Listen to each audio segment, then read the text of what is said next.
Hey, I was just wondering. Amelia and I are super in love, so... Ollie, what are you... Shh.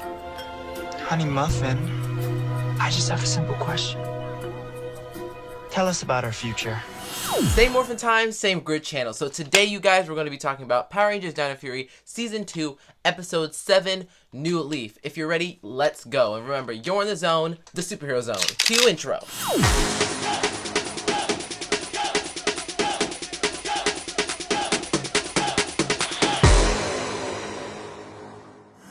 Hello, and welcome to Superheroes 101, where the superhero wing is never done. My name's Xavier, and I'll be your host. In today's video, like you heard from the beginning of the video, we're going to be talking about New Leaf, this episode 7 of season 2 of Dino Fury. So yeah, make sure you like, subscribe, and turn on my post notifications so you get notified every time I post, premiere, or go live on this channel. Leave down in the comments below who your favorite villain of Power Rangers is. Leave it down in the comments below because I want to know and I want to debate and have a conversation with you guys.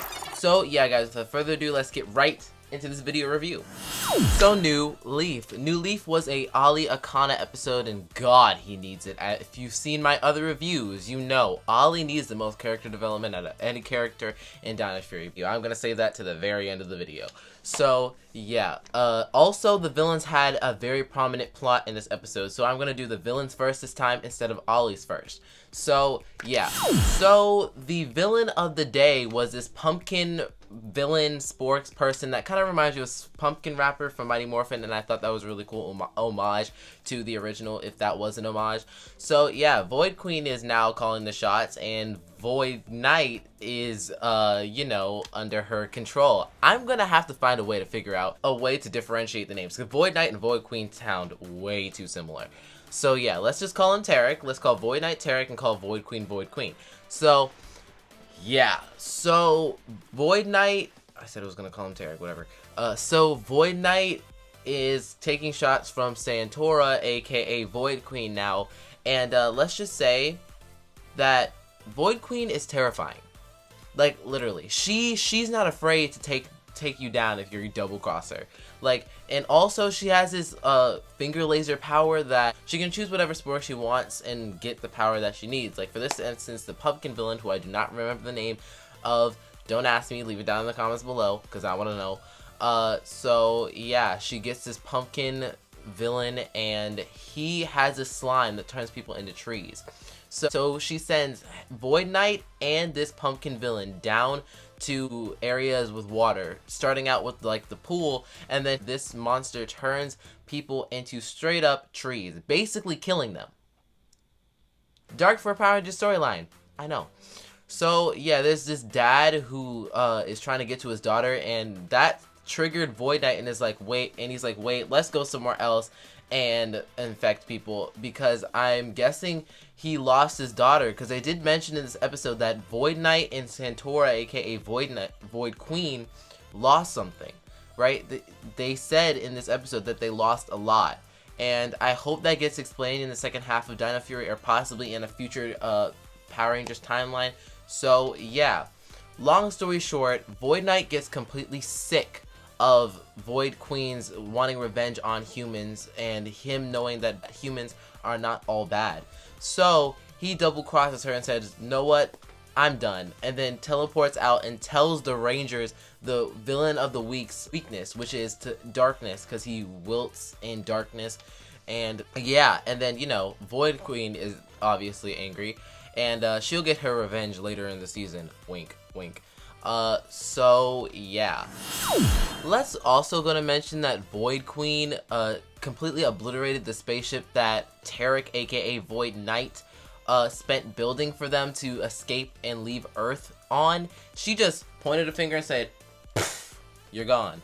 And she did the same thing to Void Knight, but of course he wasn't destroyed. She blasted him to the other side of the room, and it looks like he was knocked out for a while until he finally stood up to Void Queen and said, know what, I'm not taking this crap. I shouldn't have revived you with the Sporks, because the Sporks are evil. I'm going to go get help from the Rangers. So he teleports out and tells the Rangers, like I told you before. So yeah, so Void Knight obviously told the information to the Rangers that was helpful. They're able to destroy the pumpkin Sporks, you know, and then the other villains like Wreckmate is very shocked that Void Knight betrayed Void Queen because, you know, the Sporix villains that worked for Void Knight are very loyal to the most powerful person in the room, so naturally they gravitated towards Void Queen when she became Void Queen. And yeah, so Wreckmate told Void Queen on Void Knight that he turned on them. So yeah, and I like the scene at the end of the episode where the Rangers are contemplating, is Void Knight good? Is he bad? Who is Void Queen? And that's just something cool I like to see, planning, training, and different aspects of Power Rangers, and that was one of the best scenes in terms of like team building, if you will, in Power Rangers that I have to say that I loved. So now, ladies and gentlemen, we have to talk about the person who this episode was about, Ali Akana. Ali in this episode was unhinged like we've been building up to in Dino Fury for a while. Like I've told you in the past other 6 videos of the 6 other episodes that came before this episode about how Ali is unhinged and he was going off on people for random reasons. Now we get to see it in full swing and we get to see some character growth. So Ali is being very sarcastic this episode. Like he completely disregards Amelia's paranormal passion as usual, but like he does it a lot more extremely in this episode, and he really needed someone to point it out for him. But luckily he had that person, which was his old school professor that came to do an interview with Amelia at Buzz Blast. So he has a quick conversation with him while he's at Buzz Blast, and then the professor and Amelia are obviously talking about the presentation that they're gonna do, and the doctor professor dude asks about Amelia's bracelet, and she's like, oh, it has magnets and it balances my energies, and he's like, oh, that suits you, and Ollie's like, oh, that's dumb, Amelia, why do you have that, that's so stupid.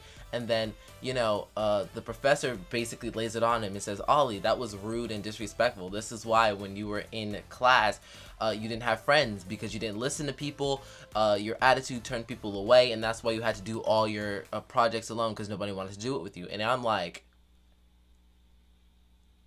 bring this professor dude back in multiple seasons to point out the flaws in characters, because this professor put Ollie in his place, and I'm like, praise the Lord. Okay, so yeah, and Ollie walks over to Amelia and says, can you believe that the professor said I don't listen to anybody? Oh my gosh, and talks completely over Amelia, and she's like, wow, great story, I have work to do, basically telling him to leave me alone and back off. And I'm like, oh dang, you pissed off Amelia. And wow, Amelia was warming up to you this season and at the end of last season as well, so wrong person you want to piss off. We saw her with that blazing Dimetro armor. You don't want to piss Amelia off the wrong way, so yeah. Then we have his character growth start in this episode, which is basically, you know, I told you about the Sporix Beast that was turning people into trees with this magical, disgusting goop that he had. And yeah, so the Ollie and Amelia figure out a antidote together, working together. And you know, Ollie, as usual for his character, he disregards Amelia a lot of the time until he finally listens to her about, you know, something about her bracelet bringing the iron molecules together and making the antidote. Because in between that time, Solon got infected by the tree, turning people into tree thing and basically killing them thing. So yeah, and then Ollie at the end of this episode eventually learns his lesson, learns to listen to people, and he apologized to Amelia about how rude and disrespectful that he's been to her this entire time. And I feel like that's great, and this character growth is going to be apparent going forward in the rest of the season. And yeah, and I really love to see it. This is the biggest character growth I've ever seen in all of Power Rangers, and that's the truth, right? He went from being rude and disrespectful to processing himself, checking himself, and getting himself together. That was amazing, Ollie. Congrats to you. And if you keep this up, you may be one of my favorite Blue Rangers. Also in this episode, we got the Terra Smash Ultrazord, which was in this episode, which is really cool. So yeah, guys, can't wait to get the toys. Hopefully they get the Pack of Smash and the Blazing Dimetro Zord and the Cosmo Combo Raptor Zords out in time. But at this point, we don't know. We know the Terra Freeze and Moza Razor Zords are coming in the Dino Fury toy front, but I hope those other 3 auxiliary Zords are coming because I love me some Zords, as you can see from the background of this video. So yeah, guys, I give this episode of Dino Fury a 9 out of 10 because I loved Ollie's character growth. And Ollie is kind of growing on me as a character. And also at the end of this episode, I forgot to mention is that Amelia and Ollie are getting a little flirty, a little flirtatious, and they may honestly end up together by the end of the season. I personally think Javi and Amelia would have worked better, but you know. They may end up together, so you're gonna have to stay tuned for when Dino Fury Part 2 comes out, to see if that happens. So, yeah. Tell me in the comments below your thoughts and theories about this episode. Also leave down in the comments below who your favorite villain of all the Power Rangers is. And let's get to the end of this video, because we're there. We're here at the very end of this video. Wow. So, yeah, guys, that was my review of New Leaf, the Ollie-based episode that honestly changed his character for the better. So, yeah. Thanks for watching this video. If you liked it, make sure you like, subscribe, and turn on my post notifications so you get notified every time I post, premiere, or go live on this very channel. I post Mondays, Wednesdays, and Fridays for those of you who are interested in my Superhero League content. Also, if you want exclusive Superheroes 101 content, you can go follow me on Instagram and TikTok because we post some fun skits and fun theory content and other content over there, so you should go check that out. And yeah, guys, can't wait to see you on my next video. And remember, if you want more content from me, you're gonna have to wait to my next video. And remember, yippee-ki-yay, let's ride! You're in the zone, the superhero zone. Cue!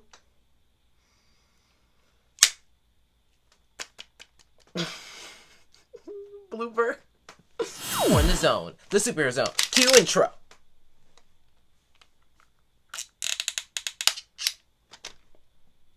That's another blooper.